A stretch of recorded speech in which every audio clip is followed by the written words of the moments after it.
to watch the dynamics and the media, they had their narrative.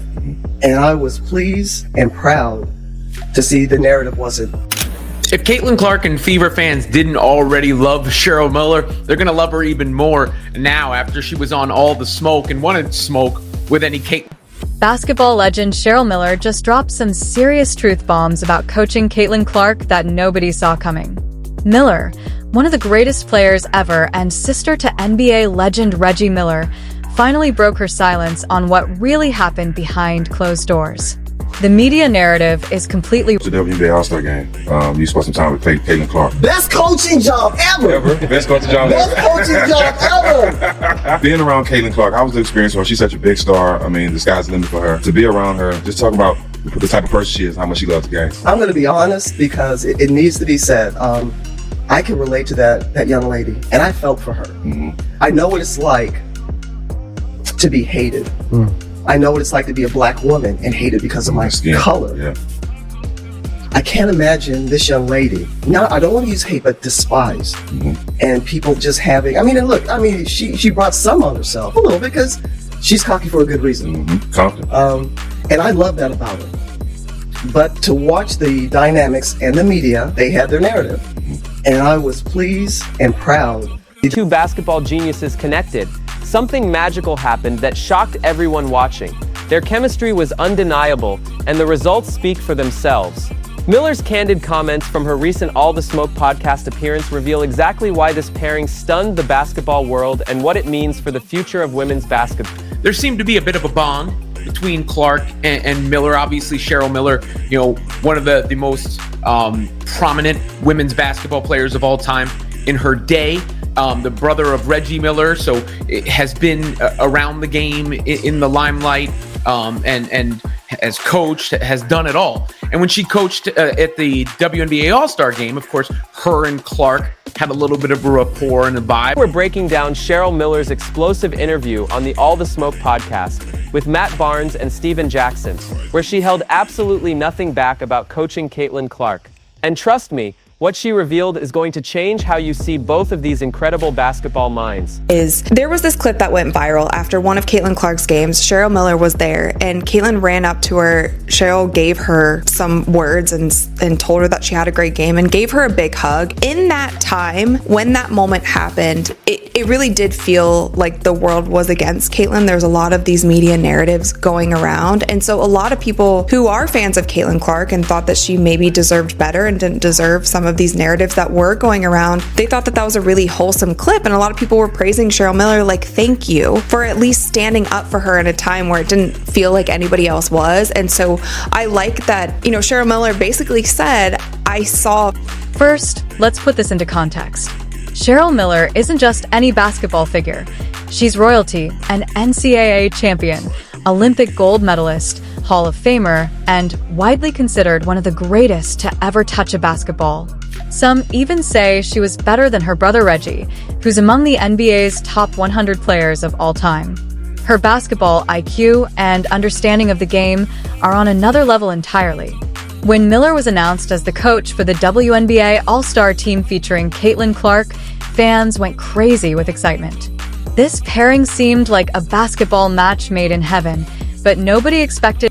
But now, Miller was asked about that time and cleared up a few narratives, had Caitlin Clark's back, talked about Clark and Reese playing together on the floor and how they actually worked really well and were simpatico. So a lot of interesting stuff from Cheryl Miller. And I know, whenever somebody of prominence who's been around the game, the old guard, if you will, doesn't push Caitlin Clark to the side and embraces her, that has a certain impact on her fan base. Let's get straight to the juicy part when asked about coaching the All-Star game. Miller's response was immediate and emphatic. Best coaching job ever. The excitement in her voice was palpable. But why? What made this experience so special compared to everything else in her legendary career? The Cheryl Miller situation is mental. It is absolutely mental. From all sides, to be honest. It is It's crazy. It is just a crazy situation, and it has led to, I'm not joking you, the old guard in the WNBA, and not even the WNBA media, just the old WNBA fans, the people that had the big Twitter accounts, interacting with players, trying to essentially cancel Cheryl Miller for the crime of, you guessed it, defending Caitlin Clark. And you're wondering, what? There's no way. No. Miller didn't hesitate to address the elephant in the room, the controversial reception. Caitlin Clark has faced since entering the WNBA, I'm going to be honest, because it needs to be said, Miller stated firmly. I could relate to that young lady, and I felt for her. I know what it's like to be hated. This is powerful coming from Miller, as a black woman pioneer in basketball. She experienced her share of discrimination and hate. For her to draw this parallel to Clark's situation speaks volumes about the unnecessary vitriol Clark has faced. Miller continued, I can't imagine this young lady not, I don't want to use hate, but despised, and people just having. She trailed off, clearly emotional about what she's witnessed. This moment of vulnerability from a basketball icon shows just how deeply affected she was by the treatment Clark has received. Miller did acknowledge Clark's confidence, calling her cocky for a good reason, and adding, I love that about her. This endorsement of Clark's self-assurance is significant coming from someone who displayed similar confidence during her own playing days. Great players recognize that confidence isn't arrogance, it's a necessary tool for elite performance. But here's where Miller dropped the biggest bombshell of all. She completely dismantled the media narrative surrounding Clark's relationships with other players, especially Angel Reese, to watch the dynamics and the media. They had their narrative, and I was pleased and proud to see the narrative and the truth. Think about that for a second. Miller is flat out saying that what's been portrayed in the media about Clark's relationships with her peers is false. This confirms what many fans suspected. Miller's the supposed beef and tensions between players like Clark and Reese were largely manufactured or exaggerated for clicks and views. Miller provided specific examples that contradict the popular narrative. Angel and she got along so well, and watching them practice and just get it, and Caitlin's like, just fly, and watching her pass paints a completely different picture than what's been portrayed in much of the coverage. According to Miller, Clark was actively encouraging Reese to fly to play her game and showcase her talents. This isn't the behavior of someone caught up in a rivalry or feud. It's the mindset of a true point guard looking to elevate her teammates. Miller then made an observation that should silence many of Clark's critics regarding her defensive abilities. I didn't know how talented she was and how well she sees the game in a 3D version. I think she's defensively a lot better than I thought, and gave her defensively a lot better than people give her credit for. Miller suggested that Clark understands defensive systems, rotations, and matchups on a deep level that casual observers might miss when focusing only on one-on-one D. That Clark understands defensive systems, rotations, and matchups on a deep level that casual observers might miss when focusing only on one-on-one defense. Miller also touched on the immense pressure facing young stars like Clark in today's social media age. I don't know what it's like to be on social media, Instagram, or TikTok. I don't know what it's like to be bombarded and have to be the breadwinner in the family and be a brand and be worried about what I do or say. 247, being pulled in so many different directions. This acknowledgement of the unique challenges facing modern athletes shows Miller's empathy and perspective on today's stars facing scrutiny. Miller never had to deal with making their accomplishments all the more impressive. Rive when addressing critics who diminish Clark's impact or question the attention she receives. Miller didn't mince words. Come on, you big dummies. Is she getting hyped? Yes, but she was in the backyard putting in the same time, sometimes maybe more than you were. I can't fault her for what she was given. Miller's defense of Clark here is crucial. She's emphasizing that while Clark's popularity and marketing opportunities might inspire jealousy from some, they don't negate the tremendous work ethic and dedication that made her great in the first place. The hype didn't create Clark's talent. Her talent and hard work created the hype. Miller added another layer to this defense as much as she was given.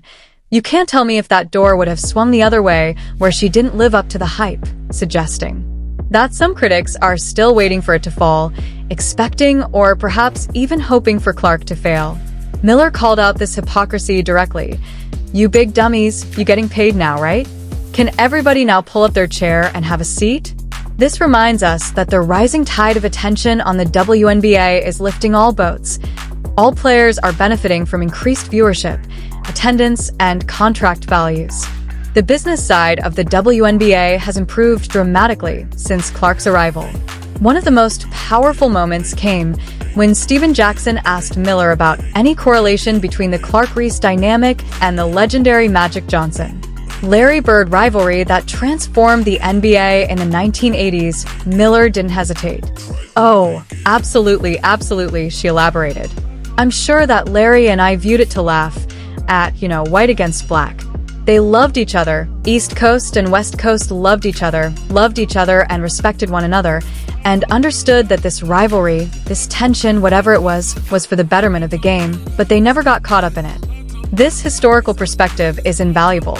Miller sees the Clark-Reese dynamic as potentially transformative for the WNBA in the same way Magic and Bird revolutionized the NBA, but only if the players themselves don't buy into the media-driven narratives of conflict.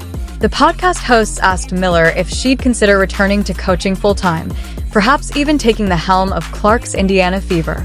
Miller smiled but didn't commit, saying she enjoys her current broadcasting role. However, her evident chemistry with Clark and the success they had together in the all-star setting certainly makes fans wonder what makes Miller's comments particularly significant is her standing in the basketball world. Unlike some former players who have been critical of Clark either overtly or subtly, Miller has embraced Clark's impact on the game. She specifically mentioned others who will recognize her game, but won't recognize her impact, pointing to a disconnect in how some legends are approaching the new generation of stars. When the conversation turned to Clark's record-breaking rookie season, Miller again defended Clark against criticism. Despite averaging impressive numbers around 17 points, 6 rebounds, and 6 assists per game, Clark faced claims from some quarters that she was underperforming. Miller pointed out the absurdity of these claims, noting that no player in WNBA history had ever averaged 155-5 and not made an All-NBA team before. Miller also acknowledged the challenging situation. Clark found herself joining an Indiana Fever team that had been among the league's worst performers the previous season. She contrasted this with other teams that had added significant talent like Nia Cloudy, Skylar Diggins-Smith, and Kelsey Mitchell, yet still struggled more than the Clark-La Fever by season's end. Another fascinating aspect of Miller's interview was her insight into Clark's court vision playmaking abilities. Miller described Clark's understanding of the game as 3D, suggesting she sees angles and possibilities that others don't. This aligns with what viewers